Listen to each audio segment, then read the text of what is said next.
sneaked into the strip and who were hiding in the brushy ravines and gullies, ready to stake their claim on the instant, while other participants had at least a 15-mile ride to make after the starting gun sounded. "I think Mama may be right," Rachel spoke up from beside Lucy Ann. "We shouldn't have ever left our farm back home.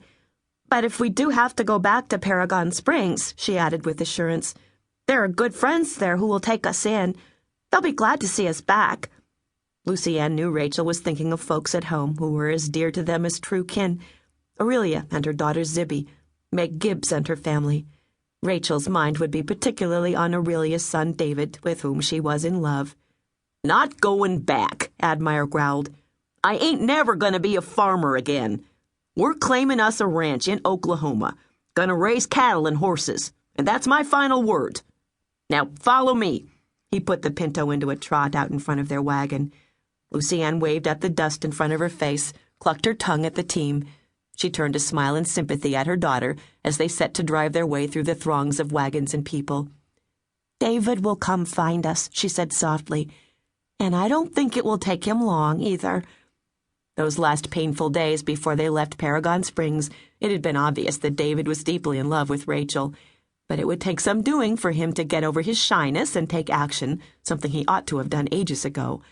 Rachel, a decent, proper girl, could only wait for him to do the asking.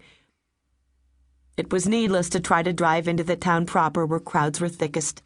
Admire on the Pinto skirted the heaviest crowds and led them northeast of town, where the camps thinned out. "We'll put up here," he said, halting at a spot where the sun-parched grass was less beaten, the dirt not so thick. He didn't mention that their original plan was for Lucy Ann and Rachel to have a hotel room or to stay in a boarding house in town where they would wait for him to make the run. They all three now realized without discussion that folks in those places would be sleeping 5 a bed if beds in town were available at all. "All right, Dad," Lucy Ann said quietly, weary and aching as she climbed down from the wagon. He didn't get down but stayed in the saddle. She could see how much he wanted to be on about his business of registering for the run and finding his friends. He needed to find out from them what their chances were with so many homesteaders already about. "Rachel and I can manage here," she told him. He rode over to her, a grateful grin breaking across his dusty, black-bearded face. "If I'm not back in time, don't wait supper. It might take me a while to find Lofty Gowdy, Bama, and the rest of 'em, and learn of our chances." While he was gone, she and Rachel set up their tent, rolled out their bed blankets on a tarp inside, and unloaded cooking utensils. In that short length of time, 3 other wagons rolled in to set up camp near them and sent an additional coat of dust over everything. One of the wagons was drawn by a pair of the scrawniest, flea-bittenest gray mules Lucy Ann had ever laid eyes on. Their owner was a shifty-eyed, unkempt sort. What concerned her most about him was the knife in his sheath as long as a calf's leg that he wore from his wide belt. The other folks didn't look so threatening, and she gave them a reserved nod of greeting. "Mama," Rachel said when they had finished preparing their site for a long stay, "it looks like the Medicine River flows by over there." She pointed northeast at a tree-fringed wrinkle in the red bluffs. "It would be so nice to have water for a bath." Lucy Ann agreed, and they set off carrying buckets and a burlap bag to carry sticks and weeds for their supper fire. They had a small amount of fresh water back at camp that they had brought with them, enough to fix a meal or two, but she wanted plenty. They needed drinking water, and so did the stock.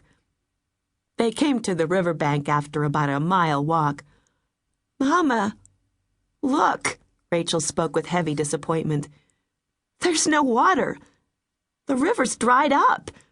Her pretty olive-skinned face wrinkled into a frown. The searing winds whipped her pale blue skirts as her hand went up to cover her mouth. They stood side by side, looking down into the empty riverbed. The bottom was indeed dry. Lucy Ann's eyes followed huge ribbons of cracks, first one direction, then the other. There was not a cupful of water in sight. "It's the drought," she said in a low, quiet voice, although Rachel knew the facts as well as she. "It was that way at home. I don't think I can remember the last time it rained, even a little shower. Most of the creeks and rivers have dried up from the heat we've had this summer." "I wish we'd never come here," Rachel said sadly. "We could have got by back home, somehow. All our friends are there." "David is there," her stricken eyes said. She would have been a